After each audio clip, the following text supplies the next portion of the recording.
chill. Hello, Marvel Legends, and welcome to not an episode of Display Model Behavior. It is an episode of the Real Marvel Action Hour, where we look over the most recent episode of Wandavision. Of course, I can't do this alone, so I am joined by, first of all, my right-hand man, my favorite cup of Irish cream. It is Brian. Hello, how are you guys? And of I course, love that intro. no, you're very welcome. I had a whole week to think about it. And of course, backing us up as ever is the man with more subs than an Amsterdam dominatrix. It is Supersorrell. Hey guys.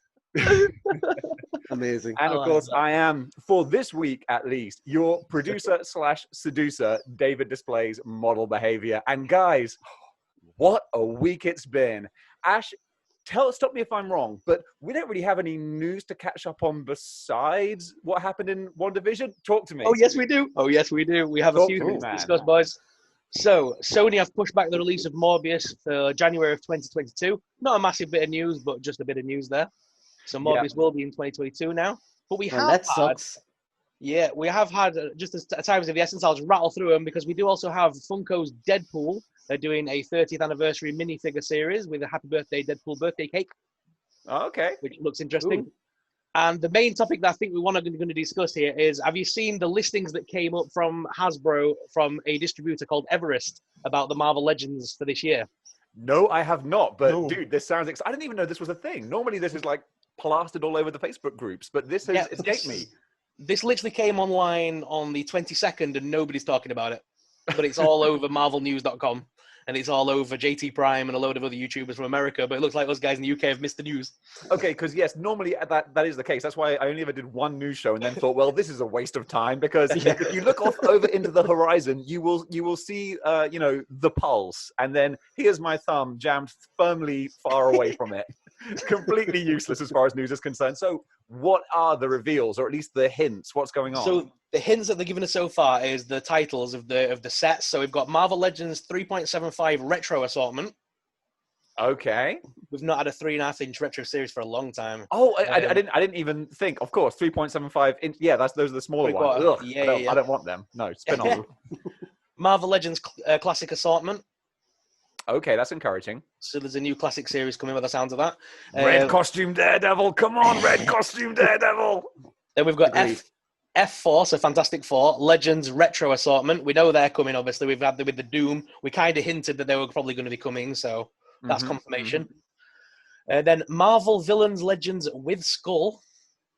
With Skull? Because we know that we're getting a Villains wave. That's already been like partly revealed, and we're very excited about that. But so do we think that maybe the Red Skull is a Build-A-Figure? Is that what they might be hinting at? Could be. Doesn't say, it just says with Skull or W Skull, which I'm guessing is with Skull. Yeah, I'm kind of hoping that, I don't want, I want a big Build-A-Figure. I don't want a regular size Build-A-Figure. So this had better be not just like a regular size Red Skull, because that would annoy me. But I don't want to start giving out about it before we even know anything. So. And then finally was a Marvel Legends Black Widow 2-pack. Okay. That there's no hint if that's a movie tie-in or not. Well, I'm guessing it probably will be, because obviously there's going to be some things that they're not going to release yet because of spoilers. They release like the first wave of stuff comes out, then the movie, then the second wave with the spoiler figures. So for me, I wonder whether they've held back on a 2-pack from Black Widow as like a spoiler territory. Yeah, they forgot to release the movie. Exactly. A lot of people online are commenting that the Villains with Skull could be a listing for, is it Maestro? On I'm Maestro not Hulk. overly up on that character. Yeah, the Maestro Hulk. A Maestro Build-A-Figure would be the bee's knees. I'd be down for that. They're linking that to it, and they're saying it could be him holding Iron Man's skull. Apparently, there's a classic comic book cover. Oh, yeah, I know. Yeah, that's pretty cool if they do that. Oh, bring it on like Donkey Kong. I'm so down for that. That's kind of all the news we've got this week, boys. All right. Well, with that being the case, then we can get to the meat of the episode, the main event. What I honestly think was so far the best, most interesting, exciting episode of WandaVision. So, guys, we had WandaVision now in color. And this is something that really started to just build on what we've already been seeing. They're peeling back the curtain a little bit more and more and more. And this episode had some big issues, some big reveals, and a lot of stuff that ties into comic book stories and comic book knowledge and twins and all kinds of juicy stuff that we can start to unwrap. So first of all, Brian, overall thoughts, like in a encapsulated nutshell, what did you think of the episode? I really liked it. The first thing I want to say, though, the intro straight away reminded me of the Brady Bunch, which I thought was awesome. I think the pregnancy thing was cool, the way they really ratcheted up the speed of it, and the jokes and everything was brilliant. The last 10 minutes, though, so much good stuff. So much good stuff. And I think it really gives you an idea of sort of more what's going on now, whereas last week it could have kind of went anyway. But that ending as well reminded me so much of Captain America, the first Avenger, when he comes out of the building in central New York and all the SHIELD agents are around him. And it kind of big similar reveal. thing. Yeah, Ash, what did you make of it? There's so much going on in that episode. But yeah, that last 10 minutes were just the bee's knees of it, wasn't it? That was perfectly done. Yeah. Wanda's pregnancy as well was very funny. I liked how they're mixing in all the comedy bits, but then it went deadly serious for about 10 minutes towards that ending. That's what's so good, the way they do that juxtaposition where it will just snap, and that makes the seriousness feel so much more serious because it's been so silly beforehand. I mean, obviously the bit with the Vision when he went back in time slightly, a few seconds, that was so well done. That little glitch. But we're like, my thing is, so far, every time Wanda has used her powers, there's been some form of vocal cue, or you can tell she's done it because she said no, or she's waved a hand, or something's happened to show it. This time round, nothing happened. It literally, the camera didn't move from Vision and he just went back. She didn't even do anything. Yeah, it was like a record skipping. Yeah, I think it kind of tied in with last week she actually rewound. So it was like the era that they're doing, whereas in the 70s it would have skipped, whereas in the 60s they rewound. So I think as we go forward, we'll see the glitches move on. That's with technology interesting. as So well. when we get to like the late 90s, she'll go to the DVD menu and choose the chapter select. Yeah, it should be buffering in the thousands. If you've seen some of the trailers for some of the later, like for what we think is going to be in the later episodes, there's a bit where she's sat in like a modern looking room on a chair, staring directly into the camera, like almost like a Big Brother style thing. Yeah, almost I think like she's aware. It's becoming more clear to me, I think, that this is actually, being done by, I think the end reveal kind of shows it, like, this is not a nefarious Hydra group that is keeping her trapped in here. I think that SWORD is an agency that is trying to protect the rest of the world from Wanda. I think Wanda's gone banana. She's gone off the reservation and they're trying to contain her and her power. Interesting. I'd be of the opposite mind. I think they're trying to figure out what's going on, and that's why they're sending in people, and they're getting blown back out. So I think that, and it kind of ties in with the whole Wanda, who's doing this to you as well. Like, I don't know, it could go either way. That's very true, actually, because we're still getting the Hydra hints. Yeah. Yeah. Ash, what do you make of it? Sorry, I was going to say, I was also thinking that maybe she was. I forgot the lady's name. She got kicked out of the universe this week. Geraldine. And now is Geraldine Monica Rambeau? Yes. So, yeah. Okay. Cool. We think so. But yeah, I've got a feeling that she was already with Wanda at the time Wanda kicked off this university thing. So she was kind of trapped there herself. That's why she's got no home. And things like that, because Wanda never built one because she was never meant to be there in Wanda's vision. You see what I mean? I think so for me, I think she was never meant to be there in the first place. Then once Wanda had come round and found out she's still there, bam, get gone. Yeah, it reminded me very much of a classic Twilight Zone. If any of you guys know the classic black and white Twilight Zone with the boy who could make anything happen and make people disappear, and if anyone displeased him, he would like blink his eyes and send them to the cornfield, which was just like it was like the negative zone basically. Which actually is the episode that The Simpsons parodied in the Halloween episode where Bart can turn Homer into a Jack-in-the-Box and stuff. But anyway, I digress. That was what I was getting, where Scarlet Witch is basically a character who everyone is actually terrified of. and they're really afraid of what she's going to do. So I'm so interested to see, like, I can see her not intentionally, but by the end of the series actually becoming more of the antagonist, more of not wanting to be the villain, but being the one who essentially has to be stopped. Yeah, I'm wondering whether this series is going to end on a massive cliffhanger that's going to run straight into the new Doctor Strange film, whether he's going to be the one that's going to try and get in that universe to sort her out, basically, because he would be the only one that could open up the portals things to get to her, technically. That's His really powers interesting. would kind That's of true, match hers. He would be able to do things to kind of manipulate her, Yeah, or at because least trap her. that's common knowledge, isn't it? That she is definitely in Doctor Oh, yeah. Strange too. Yeah. Yeah. And basically, Monica Rambeau is going to be in Spider-Man, so we're guessing she was Monica Rambeau from this week's episode, and that's going to have some knock-on effect for Spider-Man. Yeah, there's even rumors that she could show up in Spider-Man 3 as well, Elizabeth Olsen. So we don't know how long this is going to go on. Like, Yeah, I mean, I'm here for it. This thing can run and run as long as it likes. If they keep the quality up and the writing, then I'm absolutely here for it, especially with so many deep cut comic references and angles and ways that they're going. Now, help me out slightly, because I know that the twins in the comic books, her twins have something to do with Mephisto. Doesn't Mephisto give her twins life, and then he like takes it away, and that causes her to go crazy? Yeah, they were part of his soul, weren't they, if I remember rightly? They were part of his soul. They were fragments of his soul, yeah. So he basically recalled them back and killed them and put them back inside himself. What a prick. But that was the thing. That was the trigger point for House of M, a part of it. Yeah, that was one of the triggers to make her go bananas in the first place.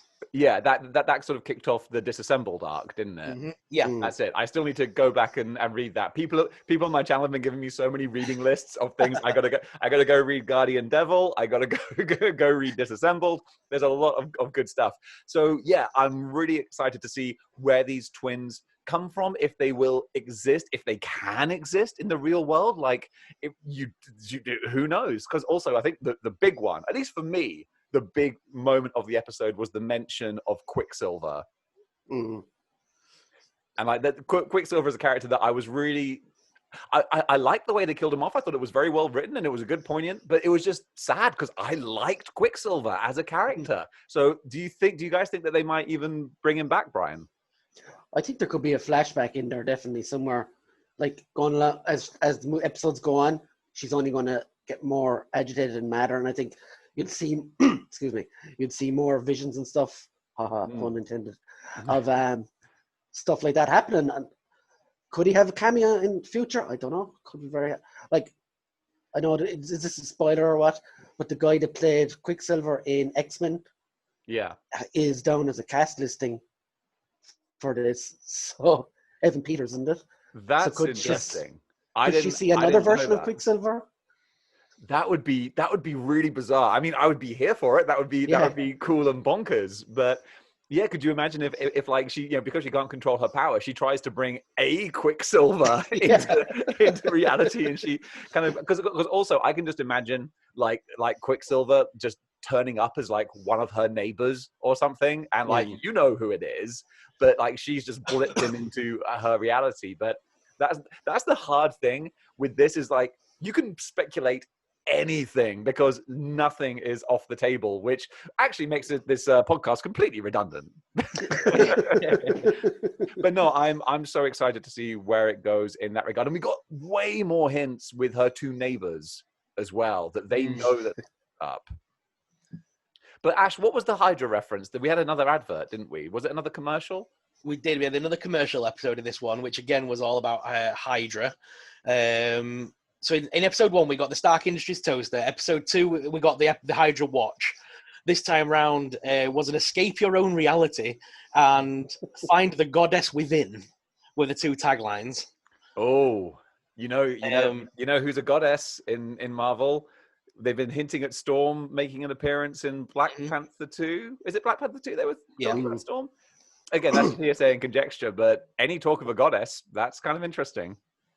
Yeah, a lot of people online have been speculating that it might be her own subconscious telling her to find her own inner power or something, find her power within, because it's all the whole thing was about parenthood as well, which was her impending parenthood coming in the episode.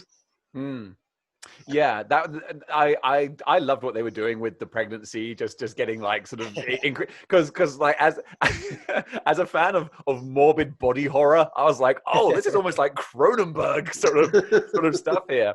I thought that was really clever, and also it's funny how whenever a character in comics does get pregnant, they always fudge the timeline to make it happen quickly because no one wants to read like 9 months worth of a character being pregnant in Marvel Comics, which timeline wise would last about 10 years for us. So it's always like, oh, I'm pregnant. Excuse me while I go to the future for a second, and I'm back with the kid. So I think it's really clever how they did that. But yeah, I can't wait to see, because we ended the episode. The twins were alive, weren't they? They were there. They were just born. Yeah, they'll probably be 21 by the next episode. Well, maybe they will. It could be like you don't know where they're going. One of the things that I was thinking about this week is obviously we've got the new Hawkeye television series coming, which is going to have Kate Bishop. We've already seen that Ant-Man's daughter's growing up. She's already a grown person now in the MCU. If we've got Wanda's kids, isn't that the Young Avengers? More or less put together within minutes. I didn't even think of Young Avengers, but I guess you're right, actually. I mean, there's no reason why not. They could put all these young actors together now, and then in 10 years' time, when it's time for their Young Avengers movie, you've got this build-up of characters, and they've got mature as the timeline's gone on. I mean, that's kind of bonkers to think that maybe they will go in that direction, and like we might never get another. Well, not like sort of in our near time, we might never get like another classic Avengers lineup of Iron Man and Captain America, Tony Stark, Steve Rogers, because they're just continuing to move on like a soap opera. It's almost like EastEnders, the way it just keeps going and going and going. Yeah, I think that's a good thing, because obviously we know from previous movies that we've had, obviously X-Men, focusing on Wolverine far too much is just not enough for 7 movies. No, and I think they learned their lessons from Fox, which is encouraging, and like I'm more than happy for that. Fox could be the petri dish for like learning stuff, because those movies don't age well. They're still good stuff. Don't get me wrong. I'm not knocking the X-Men, but there's, I think, arguably more bad than good. Yeah. In yes, there. 100%. Yeah, I think that's something we can all agree on. As like-minded individuals, there's a lot of trash, amongst those little nuggets of treasure. But Marvel, you would be hard pressed to find something that is bad. Even Thor: The Dark World is not. It's not a bad movie. It's just not that exciting for people. But I'm letting this get off into the weeds. So kind of circling it back a little bit, we had the necklace that who we think Monica Rambeau is wearing, and that was the logo for S.W.O.R.D., we think. Yeah. Right. Okay. Because I saw that someone said that in this reality, or in the MCU, S.W.O.R.D. stands for instead of the W being it's weapon or something instead of world, isn't it? That's what I was trying to get at. Yeah. Thank you, because this conversation would have gone on much longer if I was just trying to figure that out myself. Yeah. The W refers to weapon as opposed to world. So S.W.O.R.D. is not an extraterrestrial outer space agency. It's an agency designed to focus on weapons on planet Earth, and that implies also that the Scarlet Witch is a weapon and something dangerous they're trying to contain. Yeah, and as well, just to think as well about Geraldine, which was another thing. She was the one that reminded Wanda about Pietro being killed by Ultron. She brought that up. So she's got knowledge of something. She's been put there, or seems like she's been put there to do something, to try and get some memories into Wanda, or bring her around, or something. And it's like she almost said that intentionally, like she was trying to like poke her, like prod her, like not trying to antagonize her. And that was a really cool scene where she realizes that she has upset her, and you can see the look on her face, like, my bad, I go back up. Don't send me to the cornfield. So yeah, that was a really cool moment. And again, it implies that people are afraid of Wanda and what she can do. So that was really exciting. And also just for me, I was really thrilled to hear Ultron mentioned again, because Ultron doesn't get enough love. I think he was such a great character.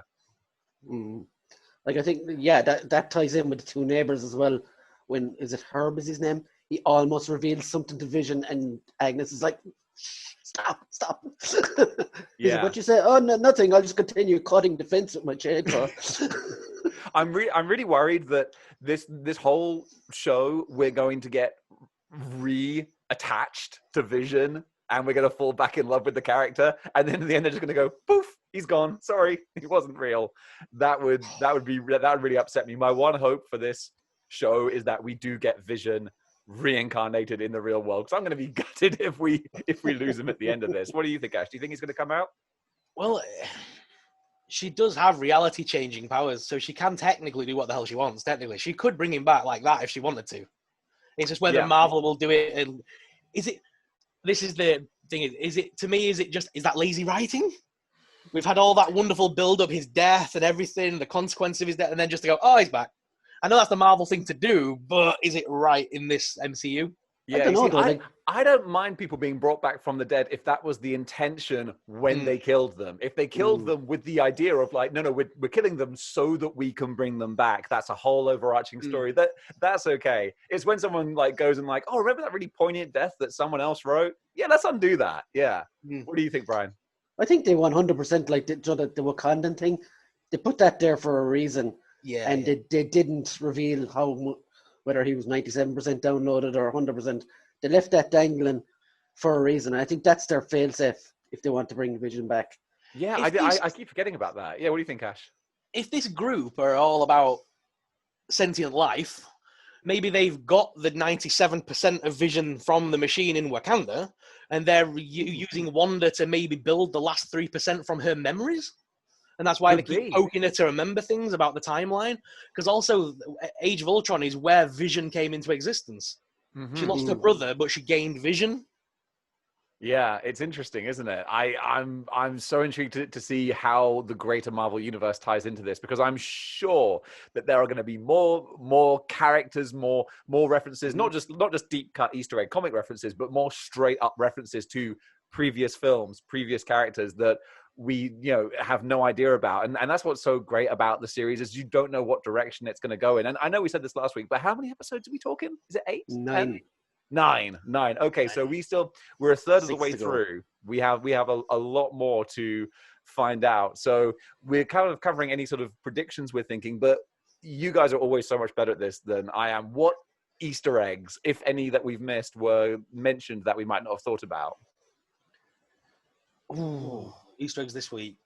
There's not really Easter eggs, but I noticed the ending of the episode with the song Daydream Believer was a very good choice.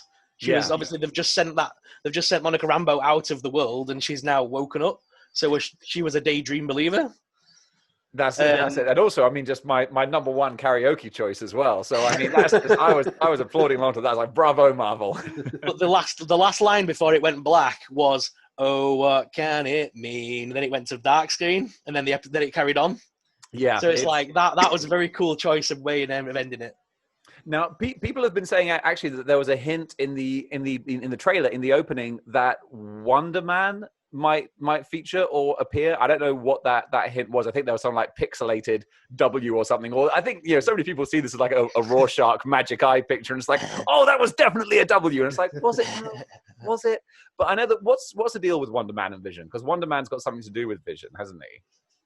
Or am I putting you on the spot with the Marvel knowledge? In the comics, they copy Wonder Man's personality into Vision. Yeah, into Vision. So basically, Wonder Man dies, and they put basically his essence basically into Vision to give Vision life, if I'm right, or a personality or something. He was with Wanda first, wasn't he? Yeah. Yeah. And then then obviously Grim Reaper, who is the brother of Wonder Man, then despises Vision because he sees Vision as an abomination. And was it in the second episode of WandaVision, when it shows the cartoon WandaVision start up, it went underground, or Vision focused through the ground, and we saw the helmet of Grim Reaper? Oh, is that what the hint was? That was what people are sort of then saying. Maybe Wonder Man's going to come into it, and that's how they bring Vision back. Maybe like in the comics, they use something of Wonder Man into Vision. Is that how they're going to bring him back in the MCU potentially? by introducing Interesting. Wonder Man as- Okay, that could make sense. I always wondered because I wasn't sure what the exact connection was with Vision and Wonder Man. I knew that Grim Reaper was in there somewhere as well, but again, it's so easy to get lost amongst the weeds. But There's so much, yeah. fun. There is so much. 80 years of history we're talking. I know, right? And that's why, you know, people sort of in the comments on my videos sometimes say like, "Oh man, it's amazing how much knowledge you have," and I'm like, "Dude, I barely even scratched the surface." Like, I don't know about like the folks who comment on your videos. I'm sure we have some crossover, but like the knowledge that people have is just insane. Yeah, at least you get the nice comments. At least you get the nice comments of people going, "Oh, you've got really nice knowledge." All I get is, "No, wrong. This is the real answer." Well, I tell you what, Ash, if you don't like some of those, just tell them to subscribe to my channel instead, and then I'll handle them. Because normally the worst I get is state of your hair, mate. Like, fair play. Cap works. I done that. Yeah. So guys, this has been a fun sort of recap for this central episode. We've got episode 4 coming up on Friday, which is bonkers how quickly this is progressing, especially since in lockdown time seems to be standing still. Yet Wandavision still keeps plowing along. My question is, what is the next scheduled Marvel series? Winter Soldier and Falcon, or Falcon and Winter Soldier, I think. Oh, okay. And please tell me that's coming out as soon as WandaVision finishes, or are we going to have a lull? Are we going to have to wait for that? I think it's Do we know? May. Or is there not an official release date yet? I think it's April or May. I'm not sure. So you've 6 weeks from now. So yeah, I'd say there'd be a gap. Okay. That's a pretty good sort of set to there, because I'm so like on board with Marvel now. I've got my girlfriend over in Hong Kong. She's catching up on all the Marvel movies again, so we can go back and watch WandaVision again together. So that's going to be fun. So yeah, I think it's just such a good time to be Marvel fans, guys. We've got about 5 minutes left for this show. So coming up for the next 7 days, I want to know, out of interest, Brian, first, do you have any plans for your channel? Any reviews coming up? Anything you're looking forward to in the next week? You've been put on the spot. What's happening over on your channel? I've got a couple of reviews, Transformers, a few Marvel Legends here and there. Incomings wise, I've been hit with a custom thing because of Brexit, so I'm waiting for that to come through. So that's not fun, but yeah. So I'm still getting a few bits and pieces here and there. Excellent. I can see that Ash is unboxing something as we speak. We've got a live unboxing on the show. One thing that I've been stupidly excited to talk about, it's going to be in my haul video tomorrow morning, but it is Dino Raiders! Holy nice. Jumping Jehoshaphat! Dino Riders? I knew you guys would like that. Yeah, That's the Rulon so cool. Warriors Battle Pack, the brand new set from Mattel. It's a brand new set for this year. They're starting to reintroduce it. I'm excited. Shut the front door. Shut up. I knew you guys would appreciate that. I remember in like the mid 1980s, I got the Dino Rider Tyrannosaurus pack with the Tyrannosaur, with all the armor, and I was kind of annoyed because I just got it, and then we had to go to the theater to see Joseph and the Amazing Technicolor Dreamcoat, and I was like, I don't want to go and see this. I want to play with my Dino Riders. I had no idea they were re-releasing those. That's awesome. Yeah, man. That's And then I've got really cool. my guilty pleasure to watch this weekend, this week as well. New Mutants. You know what? I haven't seen Guilty it, but I've pleasure. actually heard that it's not as bad as people imply. I It's forgot okay. the girl's name, but if they keep her as Magic, I'll be very happy. Yeah, Anna Taylor-Joy. She's Anna Taylor-Joy, yes. fantastic. She's Okay. the star of the show. Now then, of course, are all three of us getting the Fallen Silver Surfer, who should be dropping any day now?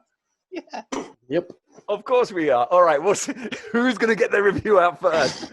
Bring it on. I just paid my invoice from Comics and Cocktails, so it hasn't been listed as shipped yet, but it must be just coming. So there will definitely be a Fallen Silver Surfer review coming up soon from me. And also, I will be doing, and on Tuesday, I will receive, speaking of customs charges, I will be receiving the Android Krang and the Splinter and Baxter Stockman Ninja Turtles 2-pack, Nice. which is a whole story about me trusting the good intentions of someone in the USA and being royally screwed for it. This was a purchase way more expensive than it was ever intended to be, but more of that on model behavior next week. What a shambles. Guys, thank you so much for joining us here. This has been a perfect, tight half hour. I think this has been a nice one. I've really enjoyed it. I can't wait for episode 4. Ash, thanks so much for joining us, my friend. As always, see you guys later. Brian, my favorite cup of Irish cream. Until next week, see you soon. And folks at home, until next time, keep displaying model behavior.